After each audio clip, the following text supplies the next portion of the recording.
Bem-vindos a mais uma edição do Experience Cash.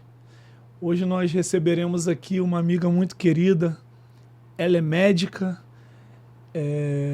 professora universitária, empresária, premiada algumas vezes pela Agência Nacional de Saúde. E quando medicina e propósito se unem, o resultado é transformação. É com muito carinho que eu recebo hoje aqui Priscila Pirro. Tudo bem, Priscila? Tudo bom, muito obrigada pelo convite. Estou muito feliz de estar aqui, muito lisonjeada, muito honrada por fazer parte desse movimento que, sem dúvida, tem muito propósito envolvido. Amém, graças a Deus, Priscila. A gente fala muito sobre propósito, né? E hoje a gente vai falar um pouquinho sobre propósito. Eu sei que a sua jornada, a sua carreira não é só sobre medicina, tem muito de um propósito envolvido, né? Mas vamos do início. Priscila, como começou a sua jornada, a sua trajetória na medicina? Nossa, na verdade eu não sei muito bem como que eu resolvi fazer medicina. A maioria dos meus colegas, inclusive, falam que não, sempre sonhei em ser médico, desde pequenininho eu queria ser médico e tal. Eu não pensava muito nisso. Não pensava, na verdade, no que eu ia ser até bem perto do ensino médio. E morava no subúrbio do Rio de Janeiro, morava aqui ali Penha, Olaria, e por causa justamente da violência que já tinha naquela época, meus pais resolveram se mudar para Saquarema e a gente foi para Saquarema num lugar que era muito interior, era mato, mato, mato, não tinha água encanada, não tinha asfalto, não tinha nada, então eu venho de uma família muito humilde, realmente, muito pobre ali, com muito pouca condição financeira, a gente tinha 2 sapatos e ia para a escola. O ponto de ônibus era 1 quilômetro andando da nossa casa. E naquela época, como eu vivia cercada de bichos, eu tinha cavalo, eu tinha bode, eu tinha papagaio, periquito, eu tinha coelho, codorna. Você pode sítio? pensar, mico. Não era um sítio, eram 2, 3 terrenos, mas que tinha uma área grande verde. E eu era apaixonada por bicho e minha mãe fazia minhas vontades. E ia me dando os bichos que eu queria. Então, eu tive tudo que você possa imaginar. Pato, eu realmente tive muito bicho. Minha mãe fez um canteirinho, assim, um viveiro grande, que a gente conseguia entrar dentro no canto da casa. E ali a gente teve 12 miquinhos autorizados pelo IBAMA, que entravam ali e procriavam patinho e tal. E eu era muito apaixonada pelos bichos. E eu pensei em fazer veterinária. Falei, vou fazer veterinária. Só que quando chegou perto do vestibular, eu fiquei pensando, eu olhava a realidade lá de Saquarema, eu pensava, as pessoas não dão tanto valor assim à veterinária. E aí, poxa, eu não quero ser pobre a vida inteira, eu quero também crescer um pouquinho na vida. Então, quem cuida de bicho, cuida de gente. E foi assim que eu fui parar na medicina. Falei, para fazer veterinária, eu vou fazer medicina, vou cuidar de pessoas. E aí fui tentar vestibular para veterinária, achei que não fosse passar. Obviamente não passei, porque vinha de uma formação escolar muito baixa, muito humilde. Para prestar o vestibular. Para prestar um vestibular público para medicina era praticamente impossível. Meus pais não tinham condições de pagar, obviamente. A gente estudava sempre com bolsa. Minha mãe dava aula, então a gente conseguia bolsa para estudar numa escola um pouquinho melhor, mas a gente não tinha condição de passar numa faculdade federal. Concorrência continua sendo, né? Sempre desleal, foi, né? muito desleal. E aí eu tentei o vestibular para enfermagem. Falei, bom, enfermagem eu acho que eu consigo passar. E passei para a Federal de Enfermagem. No primeiro período no trote, eu conheci o que hoje é meu marido, quem é hoje é o meu marido, que tinha vivido a mesma história. Vinha de uma família muito, muito pobre, conseguia ser mais pobre do que a minha, mais humilde do que a minha, e que fez a mesma coisa, fez enfermagem, mas ele queria muito medicina e depois de 2 anos largou, tentou de novo e passou. E ele estava cursando medicina. Eu na enfermagem e ele no segundo período de medicina. Quando ele me viu, a gente se conheceu e tal, ele falou, essa história eu conheço. Larga logo, não perde o tempo que eu larguei e tenta vestibular de novo. A gente sempre acha que vai conseguir transferência, mas é uma ilusão. Larguei no meio do ano logo. Os primeiros 6 meses eu não consegui passar, porque era muita coisa para estudar, muita defasagem. Não passei, mas no ano seguinte eu consegui passar. Eu passei para 3 federais. Nossa. E aí eu acabei escolhendo voltar para que eu já estava com ele, para a Unirio, que é federal do Rio de Janeiro. E cursamos a faculdade inteira juntos e estamos juntos até hoje. Então foi assim que a medicina entrou na minha vida. E eu fui me apaixonando pela medicina cada vez mais. Assim, realmente é muito bonito, é incrível, é lindo. mas tive minhas crises. Pensei em largar algumas vezes. E agradeço a ele porque me fez entrar e porque não me deixou largar. Não deixou largar, Porque né? se fosse por mim, eu teria largado umas 2 vezes. Eu pensei realmente em largar. Decepções? A teoria é muito diferente da prática. A verdade é que quando você entra e vai estudar tudo aquilo, você acha que você vai conseguir fazer muito mais do que de fato a gente consegue. Pelo nosso sistema de saúde não ser tão bom, pela forma como a medicina trata as coisas, eu não me senti encaixada ali. Eu via meus colegas todos assim, o box 3 tem um paciente com hepatite. Aí eu falei, quem é o box 3? Aquilo me incomodava muito. Vamos lá suturar alguém, vamos lá pra gente aprender a costurar alguém. Eu ficava, gente, alguém vai ficar com uma cicatriz horrorosa porque eu não sei fazer isso. Eu passava mal, eu desmaiava. Desmaiei várias vezes no centro cirúrgico. Falei, como é que eu vou ser uma médica assim? Que desmaia, que passa mal, não pode ver um procedimento, que vai para casa sofrendo, pensando nessas pessoas, e realmente me fazia sofrer. Aquilo me causava um sofrimento muito grande. Eu falei, cara, não dá. A pessoa, para fazer medicina, ela tem que ser um pouco mais fria, eu achava. Ela tem que ser um pouco distante desse envolvimento. E é engraçado que o que eu achava que era a minha maior fraqueza, que era justamente esse envolvimento, essa humanidade, hoje é a minha maior força, que é o que me diferencia no consultório. Uau. É justamente essa relação humana, que eu consigo construir hoje com as minhas pacientes, que é realmente humana, que é de carinho. A forma como eu atendo, ela vem de dentro, ela vem de mim. É um interesse genuíno, um cuidado verdadeiro, muito mais do que dar um nome de uma coisa e um remédio para você tratar. Eu falava muito assim, gente, eu não fiz medicina para... você está com candidíase, toma fluconazol. Você está com isso, toma isso. Eu falei, vou ficar aqui prescrevendo papel. Né, o que mudou na vida dessa pessoa de fato? Porque ela hoje está com uma candidíase, mas amanhã ela pode estar com uma pneumonia. Por que ela está com essa candidíase? Será que ela está estressada? Será que a imunidade está baixa? O que tem por trás daquele sintoma?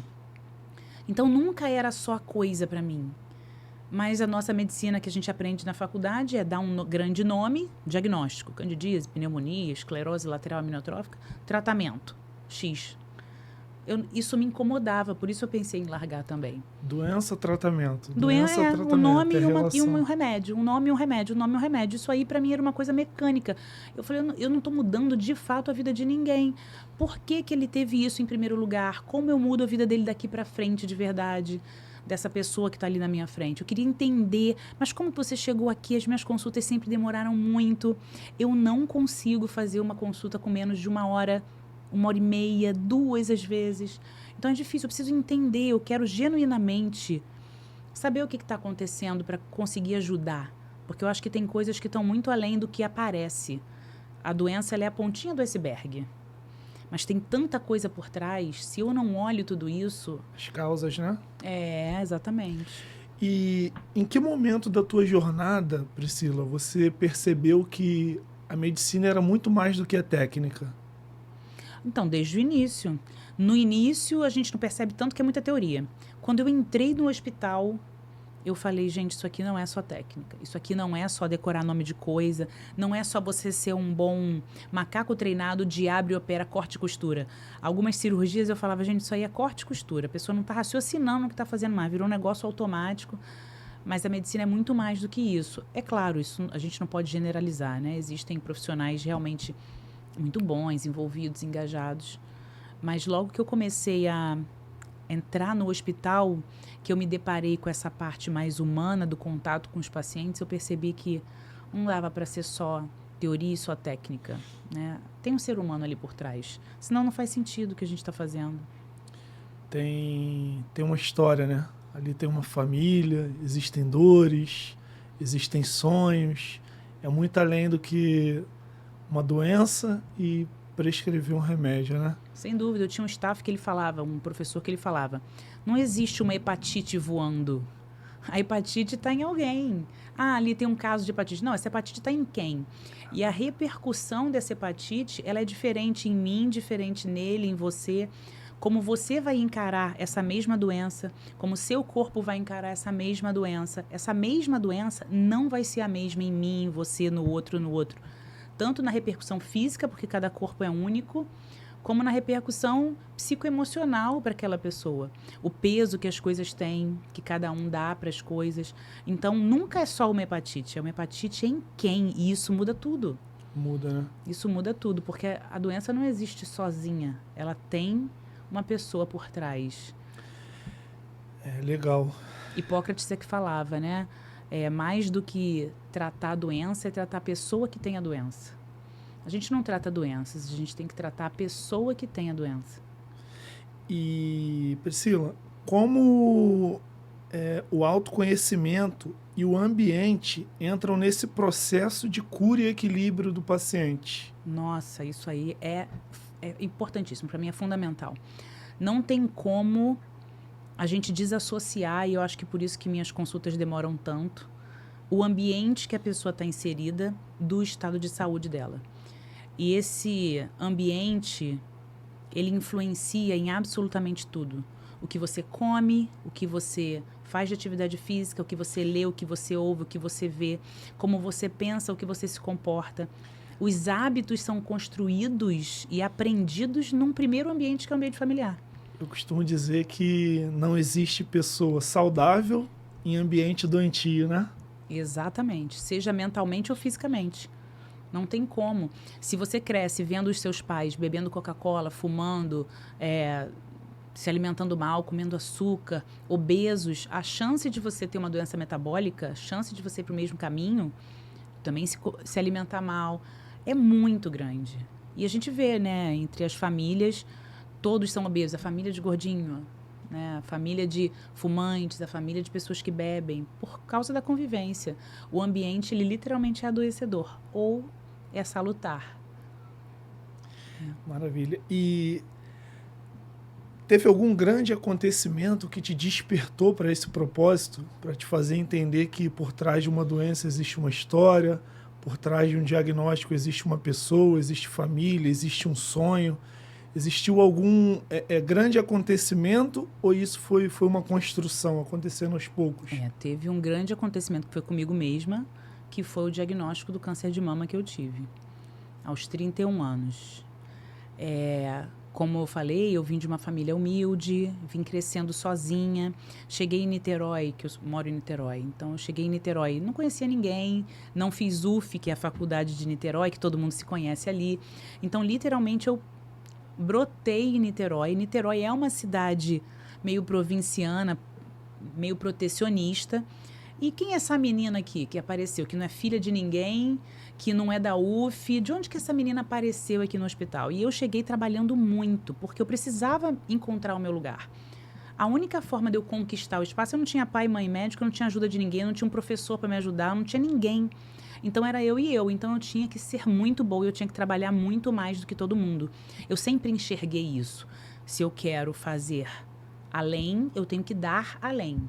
Se eu quero chegar mais longe, eu tenho que fazer por onde chegar mais longe. Então, eu sempre trabalhei muito. E eu comecei como plantonista no CHN, que é um dos maiores hospitais, é o maior hospital de Niterói hoje, complexo hospitalar de Niterói. Comecei como uma plantonista, na época que o serviço de ginecologia nem existia. Praticamente, era dentro do serviço geral. De plantonista, eu mostrando o serviço, trabalhando, passei para rotina, passei para sobreaviso, e o hospital foi crescendo e eu fui assumindo cargos, eu era tudo ao mesmo tempo, eu era plantonista, sobreaviso, e cheguei à chefia. Na chefia, eu convenci a diretora do hospital a abrir a maternidade. Eu falei, esse hospital precisa ter uma maternidade. Como que esse hospital não tem uma maternidade? E aí lutei por isso, abri a maternidade, conseguimos abrir a maternidade, inauguramos uma das melhores maternidades aqui, excelente, do Rio de Janeiro. Só que isso tem um preço, né? Porque foi literalmente um sprint ou um gás que eu dei na minha carreira, mas que me custou muito caro, porque no meio disso tudo eu tive 2 filhos. E quando eu aceitei a chefia, o meu filho mais novo, o Pedro, ele tinha 1 mesinho de vida. Então, eu ia para o hospital com o bebê conforto na mão, eu ia para o centro cirúrgico, operava uma paciente e ia lá amamentava. Nossa. Operava, amamentava. Minha mãe ficava no estar médico lá dentro com ele e eu operava, amamentava. E eu andava com ele pelo hospital inteiro no bebê conforto, porque eu queria aproveitar essa oportunidade, e aí vem o drama das mulheres, né? Que ser mulher tem as suas limitações e as suas dificuldades. Se você não tem muita força de vontade, muita garra, você larga, você desiste. Mas eu vi aquilo como uma oportunidade tão grande de assumir a chefia e eu realmente tinha essa coisa do propósito muito forte. Eu tinha muito no meu coração. Esse hospital precisa ter uma maternidade. Vai fazer diferença na vida de tantas mulheres que têm que ir para o Rio para ter uma maternidade legal. Pô, não é possível que a cidade não tenha um lugar como esse. Era uma missão, realmente. E eu fui. Só que isso me custou muito caro, porque com isso eu não dormia praticamente, porque eu era sobreaviso o tempo inteiro e eu era rotina. Então, me acordavam de madrugada. Parto não tem hora. Parto não tem hora. Eu cheguei a fazer 40 partos num mês. Nossa. Então, eu não dormia. Eu vivia dentro do hospital. Eu era chefe, eu era rotina, eu era tudo. Eu não dormia. Com isso, eu vivia cansada, não fazia atividade física, porque não dava tempo e não tinha força. Não via minha família, não tinha relacionamento. Parei de conhecer, de encontrar com as pessoas. Parei de ir à igreja, não tinha força para fazer mais nada. Comecei a me alimentar mal, comia comida de centro cirúrgico, que tinha o que dava na hora que dava. Então, todos os pilares... E vivi estressada. Todos os pilares do estilo de vida saudável, eu fui contra eles. Tudo o que era saudável, eu abri mão. A única coisa que eu não fazia era usar droga, fumar, beber. Mas fora as toxinas, todo o resto eu fazia errado. E a conta chegou. Eu senti o nódulo, tive o diagnóstico, né, de um câncer de mama. E nesse momento eu falei assim, o que eu estou fazendo com a minha vida, né? O quanto que isso vale? O que realmente importa? E mais, que exemplo que eu estou sendo para os meus pacientes? Como é que uma pessoa que fala de saúde não pratica saúde? Uau. Como que alguém que fala tanto de ambiente, de criar conexões, não tem conexão nenhuma? Como que alguém que fala tanto de se alimentar bem não está se alimentando bem? Como que eu estou fazendo tudo errado? Como que eu posso falar de alguma coisa que eu não sou, que eu não pratico? Dentro da medicina integrativa, que é uma das pós-graduações que eu fiz, e do estilo de vida, medicina do estilo de vida, que também é uma pós que eu fiz, a gente fala muito que a gente tem que ser o paciente número 1. Eu tenho que ser o paciente número 1. E aí, aquilo ali eu falei, cara, eu tenho que mudar minha vida. E aí eu resolvi parar. Com o tempo fui me organizando para largar o hospital, comecei a montar o meu consultório particular. E comecei a olhar, inclusive, para as outras pessoas a partir desse lugar. Peraí, agora que você sentou na minha frente, como é que está a sua vida?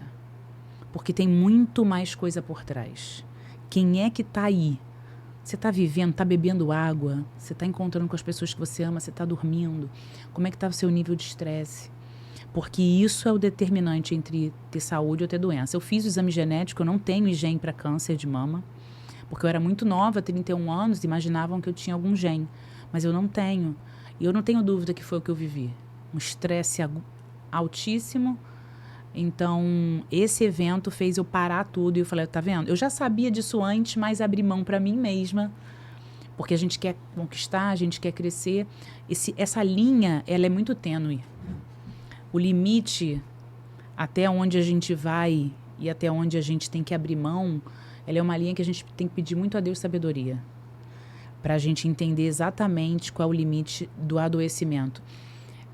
Eu vivi na minha vida muitos momentos de superação, de ter que superar para poder passar para um vestibular, de ter que superar para conseguir me colocar na cidade, de ter meu consultório, montar minha clínica. Mas num segundo momento, eu perdi a mão. No vestibular foi 1 ano. 1 ano, 2 anos, beleza, vamos lá dar um gás de 1 ano. Agora não dá para viver uma vida dessa maneira. Não tem como. A gente perde a mão de viver, né, na verdade. Abre mão de viver. E o que realmente importa, né? O que a gente está querendo construir? Isso aqui tudo fica. Né? Isso aqui tudo é pó no final. Às vezes é necessário, Priscila, sair da ilha para poder enxergar a ilha, né? Exatamente. Exatamente isso. Eu acredito, com certeza, que hoje existem alguns amigos médicos que também têm um chamado, que também têm um propósito, que também carregam uma mensagem assim como você, mas que ainda são prisioneiros desse sistema da medicina, né? São prisioneiros dessa rotina, prisioneiros são repetidores, né? O que você diria para esses colegas que têm um chamado, que têm uma uma chama no coração de algo maior, assim como você, mas que ainda hoje são escravos, prisioneiros do sistema de saúde. Eu acho que a gente tem que lutar pelo paciente e pela gente. Porque a luta não é só para o médico viver melhor. É porque quando eu, médica, sou melhor, eu atendo melhor. Não é só sobre mim. É claro que eu quero muito que todos os meus colegas vivam bem e cresçam e que a gente tenha crescimento pessoal, mas é sobre transbordar, porque esses colegas meus, quando estão melhores, quando estão felizes, eles atendem melhor. Eles cuidam melhor. Então, vai não ser... Quantas pessoas são mal atendidas em emergências? É unânime você ouvir falar que eu não quero ir na emergência, emergência é ruim. Por que emergência é ruim? Se é o momento de maior vulnerabilidade do meu paciente, era o momento que eu deveria melhor acolher ele. Mas ninguém gosta de emergência.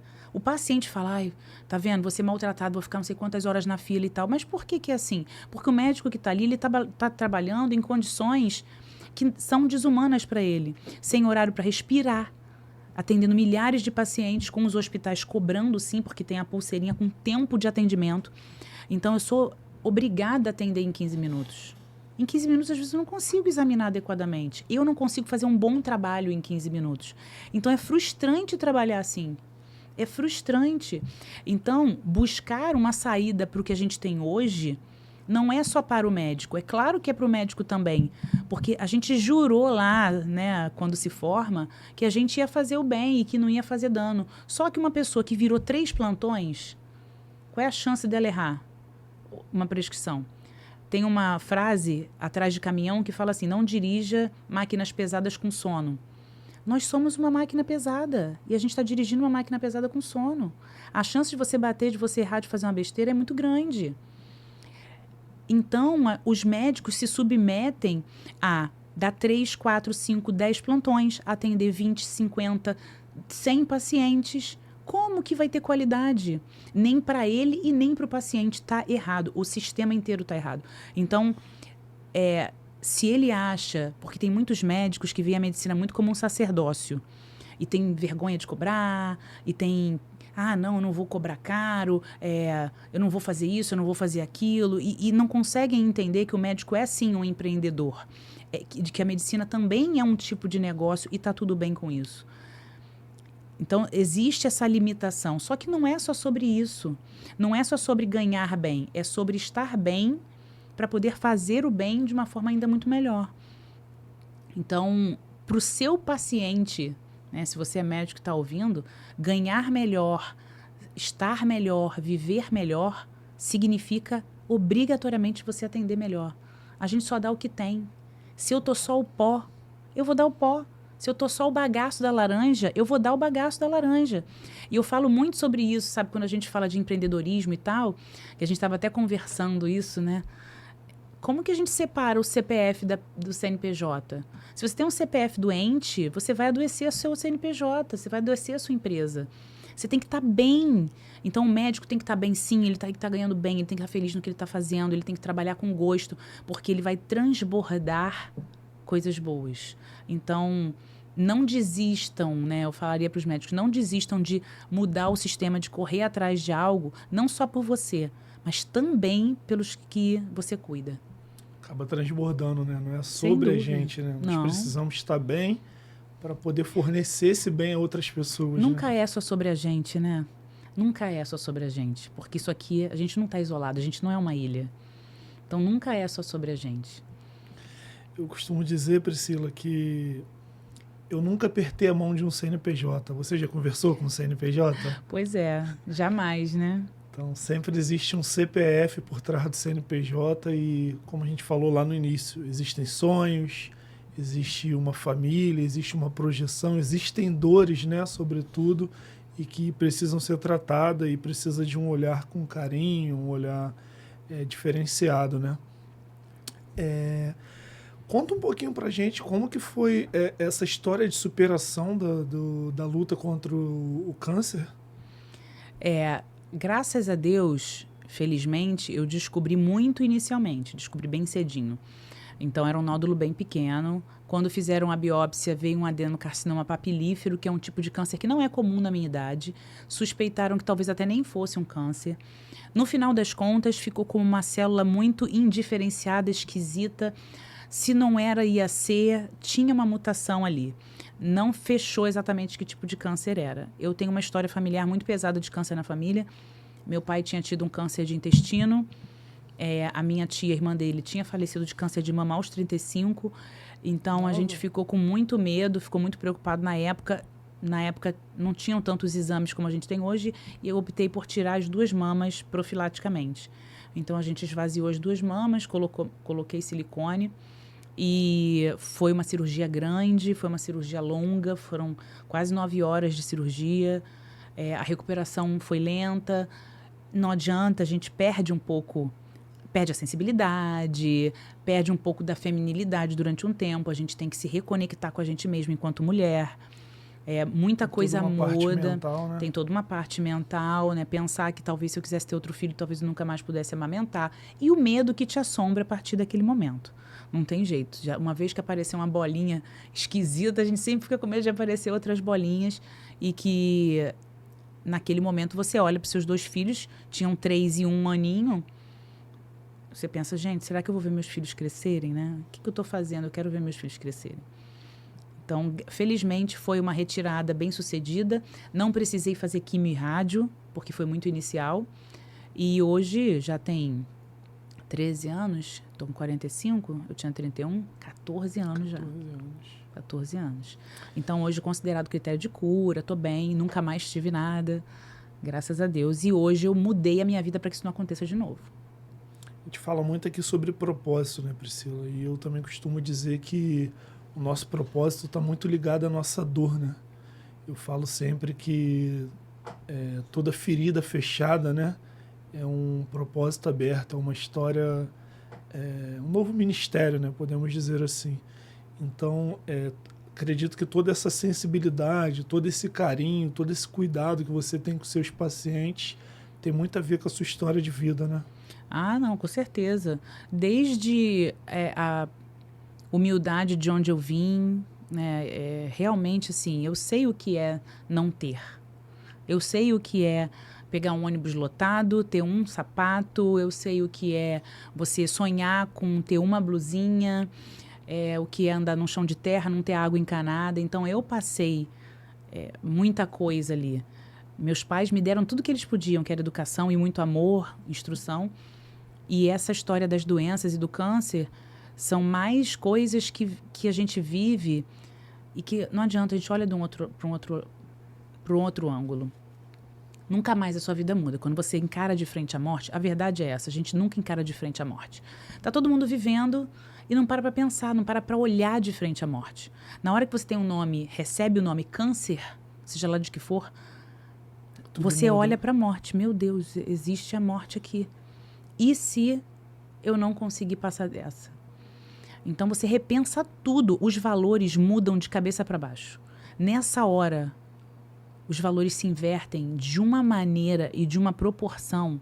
Então, eu estava lá preocupada em crescer maternidade, nananana.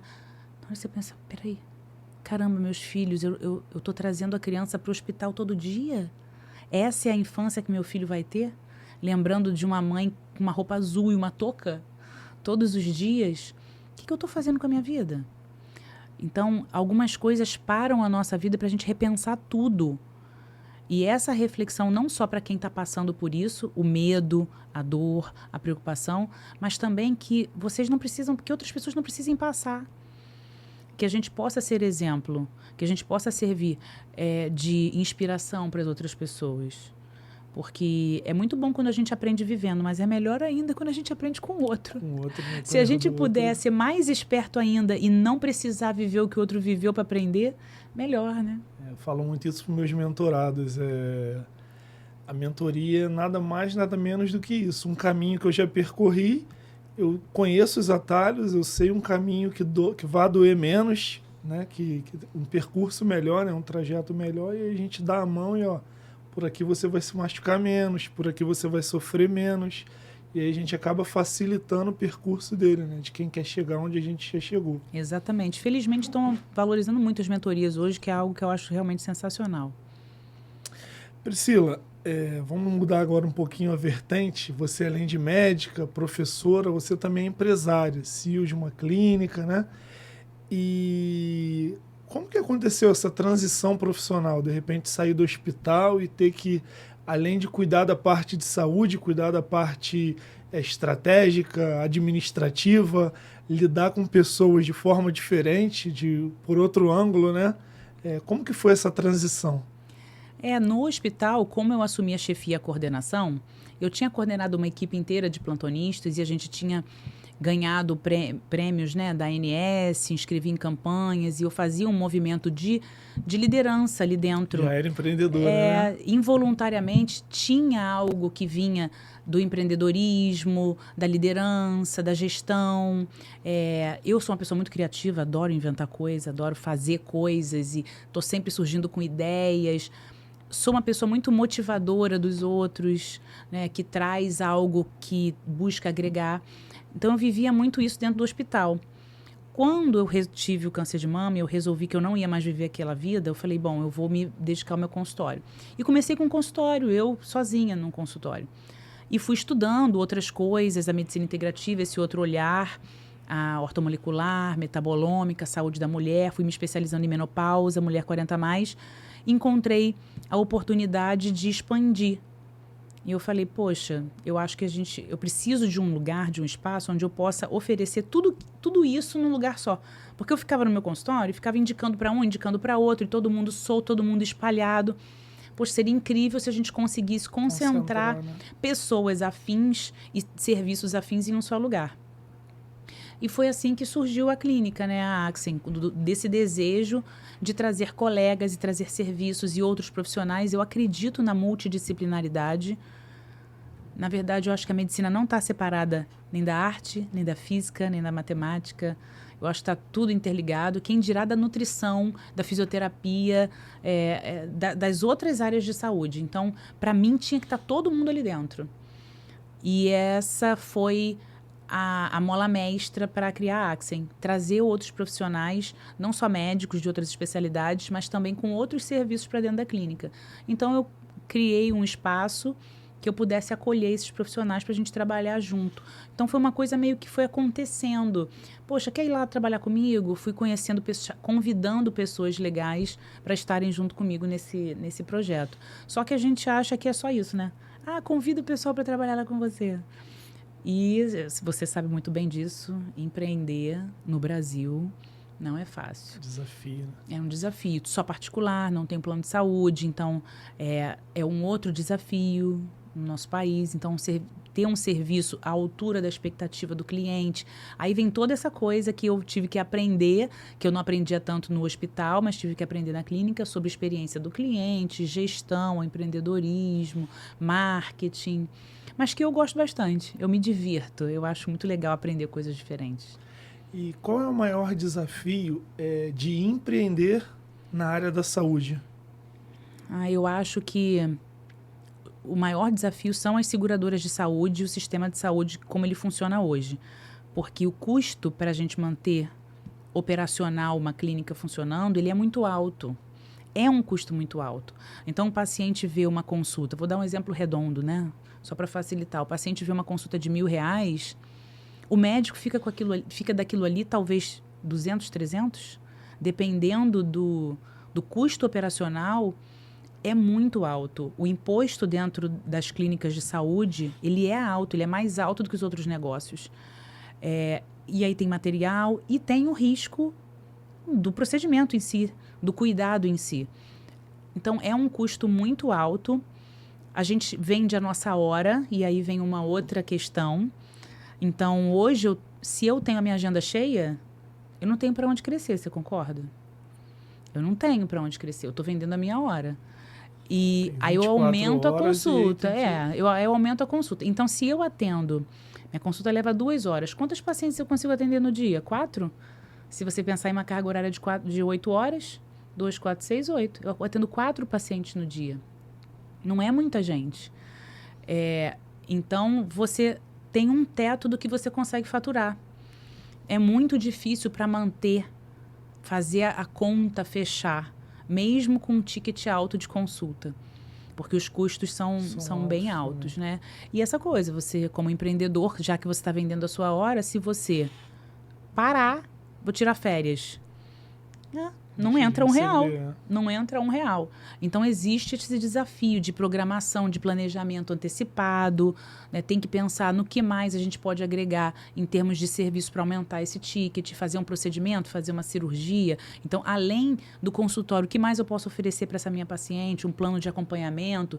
E aí vem todas essas estratégias que hoje a gente tem falado muito sobre como aumentar o ticket médio, né? E como fidelizar um paciente para você ter...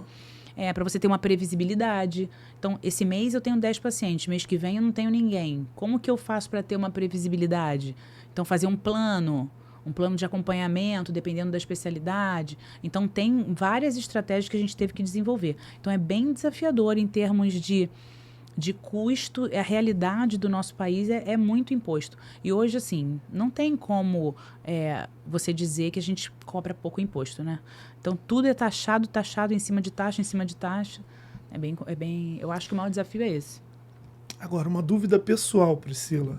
Como que a Priscila equilibra a sua autoridade técnica com essa parte de humanização que você carrega bem forte dentro de você? Isso é uma dúvida particular. Como que você consegue equilibrar essa sua autoridade, toda a sua autoridade, você hoje é uma autoridade, com essa tua parte de humanização? Assim, o meu consultório, a minha sala, ela tem um sofá. Então, eu atendo sem jaleco. Hoje eu não uso jaleco, já há muitos anos, na verdade. Eu não me visto de branco, e eu tenho um sofá na minha sala. Você acaba gerando uma experiência diferente. Gerando uma experiência diferente. Tem plantinha de verdade, o piso, ele é de madeira, ele não é de branco. Então, eu quis trazer algo bem acolhedor. Já começa por aí. Humanizando já aí, Humanizando já desde o início. E aí, eu quero realmente ouvir para poder explicar. Então, a parte da humanização, ela entra principalmente na escuta. As pessoas querem ser ouvidas. Elas querem poder falar o que elas não conseguem falar em nenhum lugar ou que nenhum médico ouviu. Então, uma escuta interessada é 90% da minha consulta. É eu fazendo pergunta, mas quando isso começou? Quando isso... Por quê? Me explica. Isso tem a ver com isso, tentando entender e esmiuçar todos os cantinhos possíveis daquilo ali. E aí a pessoa, nossa, ninguém nunca me perguntou isso, nossa, ninguém nunca me perguntou isso. E ela tem espaço para falar o que ela nunca falou. Praticar rapport, empatia. Existe técnica também até de posicionamento, que a gente vai aprendendo com o tempo para deixar o paciente cada vez mais conectado. Então, gerar conexão e confiança é o primeiro passo. O primeiro passo da humanização é você gerar empatia, conexão e confiança. Então, ela está ali, ela vê que eu estou realmente interessada, que eu estou prestando atenção, eu não anoto nada. Eu converso com a minha paciente como eu estou conversando com você. Não vai ter uma mesa entre a gente e eu não vou anotar uma palavra. Aí elas perguntam assim, mas como que você não está anotando? Você está decorando, doutora, que eu tive um mioma em 99 e operei em 98, em 2000? Eu falei, pode ficar tranquila que está tudo aqui. Eu tenho um script mental que eu vou criando, que eu já sei mais ou menos, e depois eu anoto tudo, porque agora eu quero te ouvir. Se eu precisar essas informações de dados, você me dá de novo, porque isso não é o mais relevante. Eu quero entender você. E aí, depois que eu entendi tudo dessa paciente, e aí o tudo é da saúde até a vida pessoal, o ambiente que ela está, porque eu entendo que isso influencia demais. Aí eu vou, ok, então agora vamos para a parte técnica. Deixa eu te explicar por que você está sentindo isso, e qual é a estratégia que a gente vai construir juntas. Porque eu não decido nada, aqui a gente decide juntos. E isso é uma outra coisa que faz muita diferença. Porque dificilmente algum médico pergunta se o paciente realmente está de acordo com o tratamento.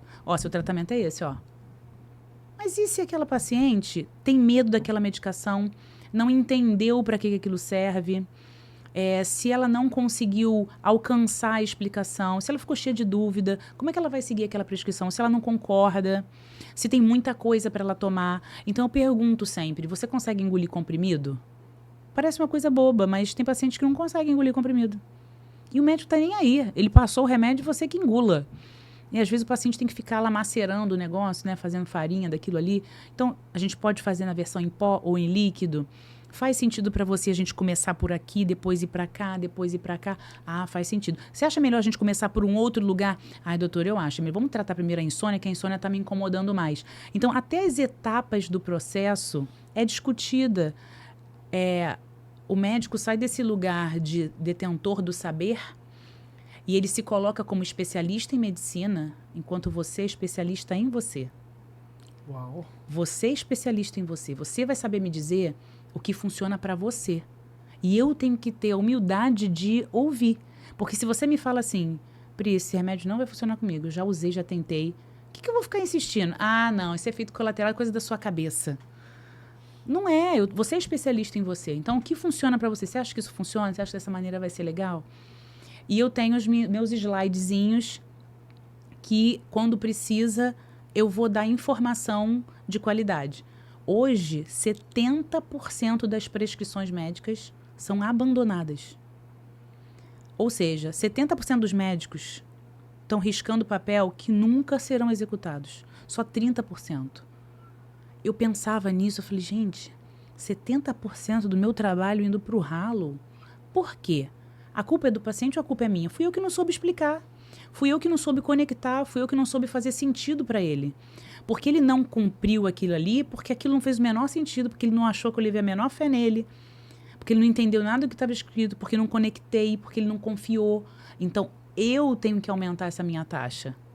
Então, eu tenho números para tudo lá, né? Eu sei hoje quanto custa um metro quadrado de cada sala. Eu tenho o número de quantos pacientes eu atendo, de quantas voltam, de quantas não voltam, por que voltam, de quantas indicações. É a minha taxa de retenção. E o pessoal da gestão da minha clínica, eles falam lá, Priscila, você é disparado de todas as clínicas do Brasil que a gente faz a gestão, a que tem a maior taxa de retenção. Você tem 70% de pacientes fiéis aqui, que não te largam. E isso é muito legal, porque é muito fácil você ser o médico da primeira vez.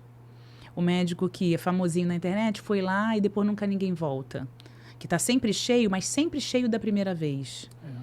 Eu falava muito isso, eu quero ser a médica que não tem vaga para a primeira vez. Que os pacientes já são fiéis, porque elas confiam, porque elas estão ali, elas sabem que elas vão ser ouvidas, escutadas.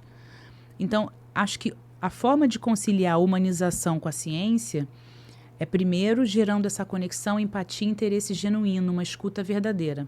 A partir disso, dando para elas, no caso, que são mulheres, né? Mas dando para os pacientes a informação e o conteúdo técnico necessário, com a linguagem adequada, para que ela consiga compreender e a gente construir juntos um plano terapêutico. Não sou eu que determino.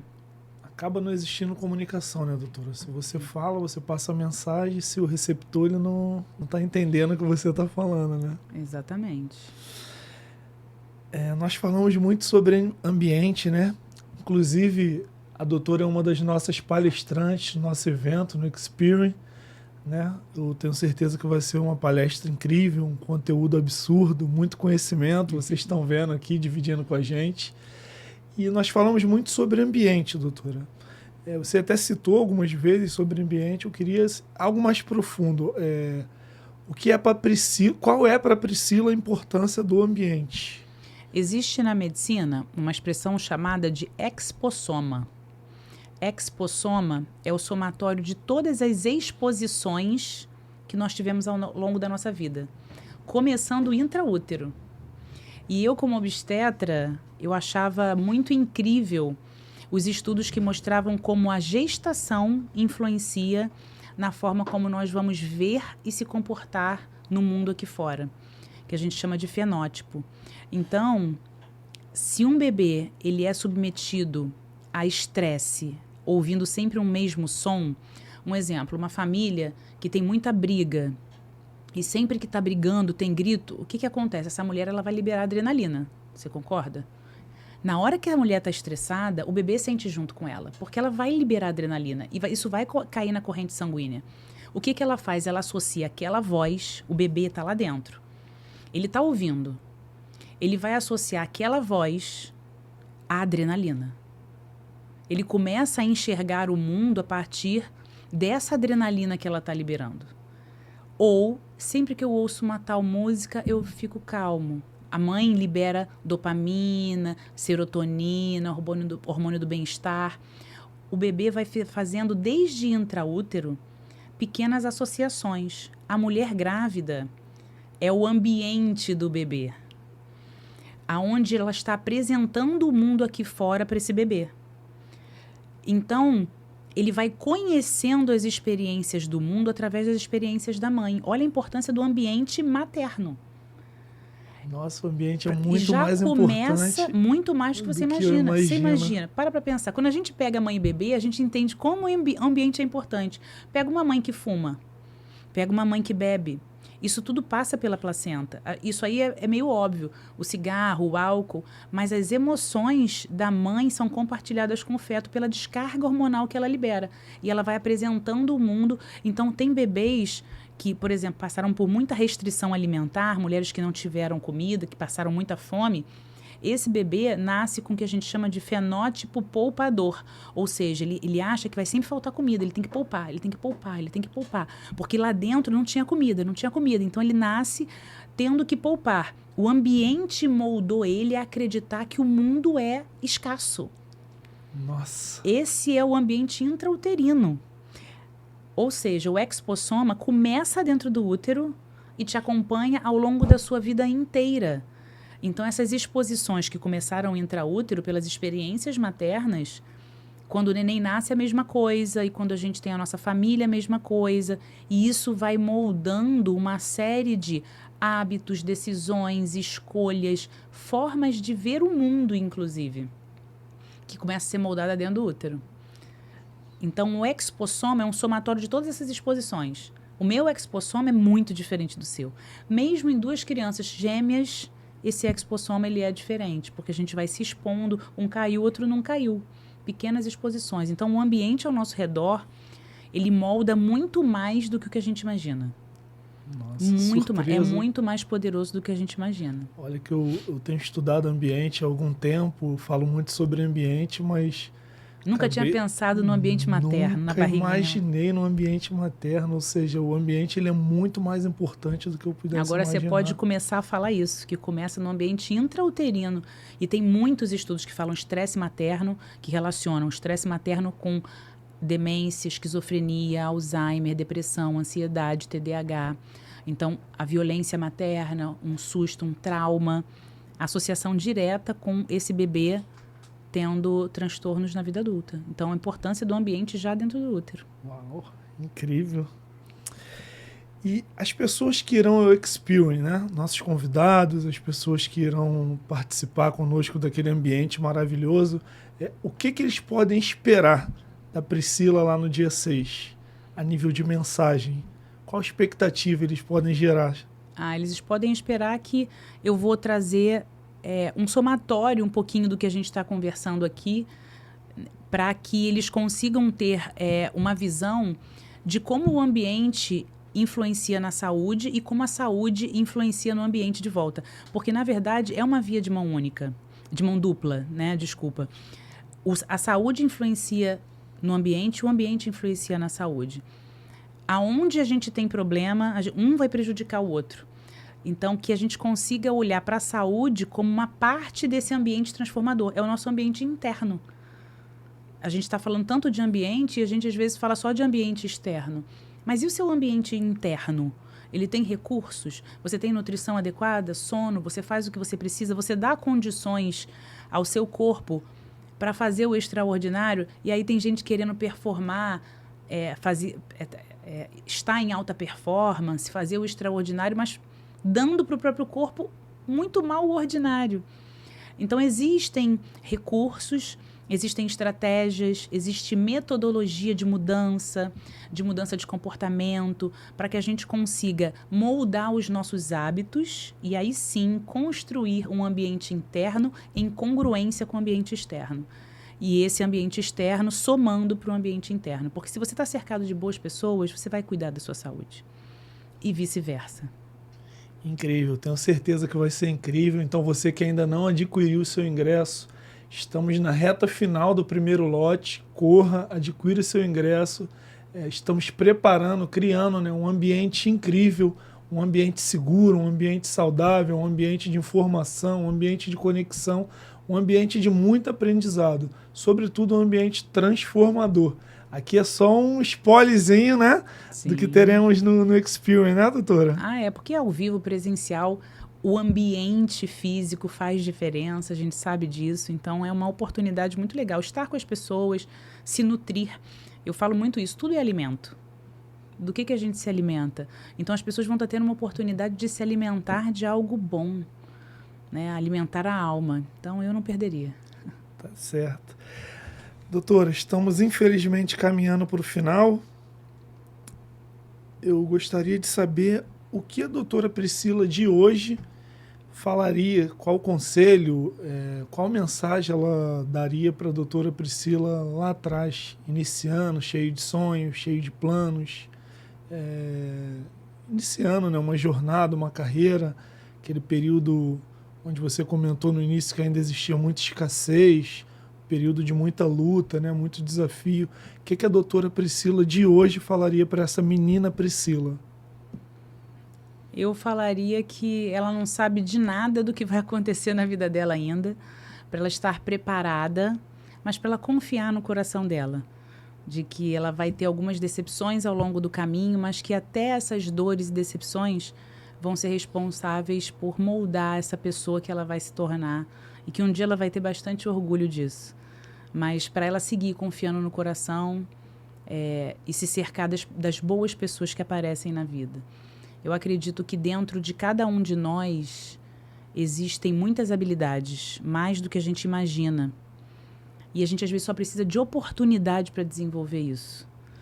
Então, eu felizmente tive a oportunidade de desenvolver as minhas habilidades.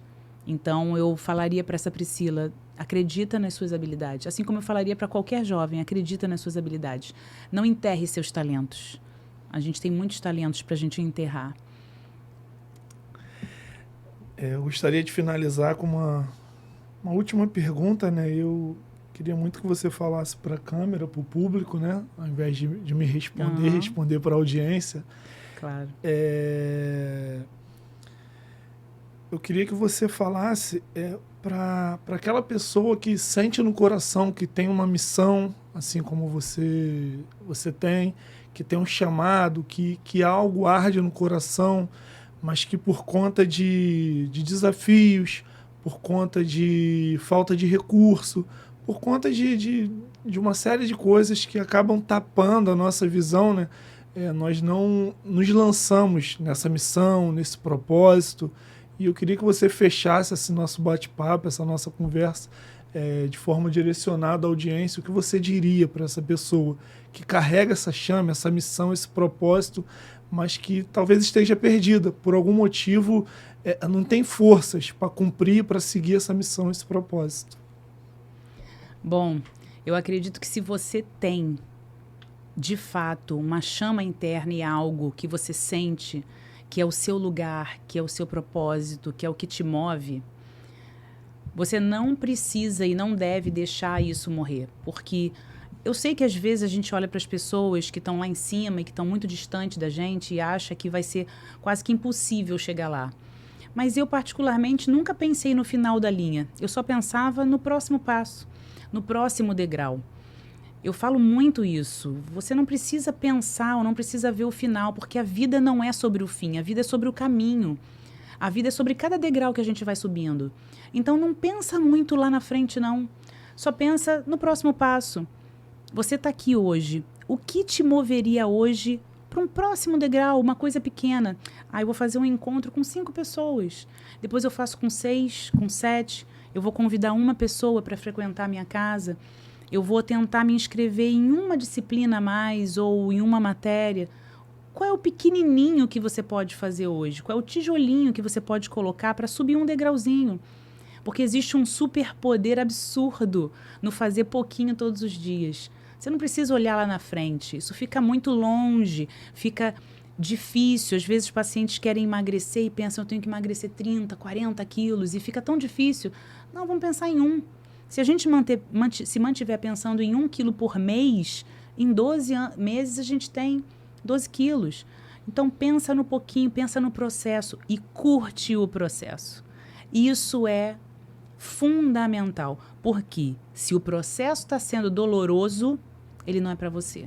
Porque ele é para ser prazeroso, ele é para ser desfrutado, ele é para ser um deleite ao longo do processo. É isso que vai dizer se você está no caminho certo. Ele tem que ser bom, em primeiro lugar. Se está sendo bom, vai dando um passo de cada vez, porque a vida é sobre o ir, não é sobre onde chegar exatamente.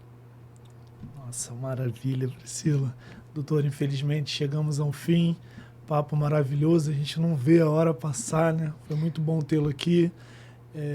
Aprendi bastante, confesso que particularmente estou saindo daqui surpreso. Tive um grande conhecimento, peguei diversos insights, foi maravilhoso essa troca. Espero dia 6 aprender muito mais. Como falamos um pouquinho nos bastidores, estaremos mais próximos em alguns projetos. Vai ser um prazer.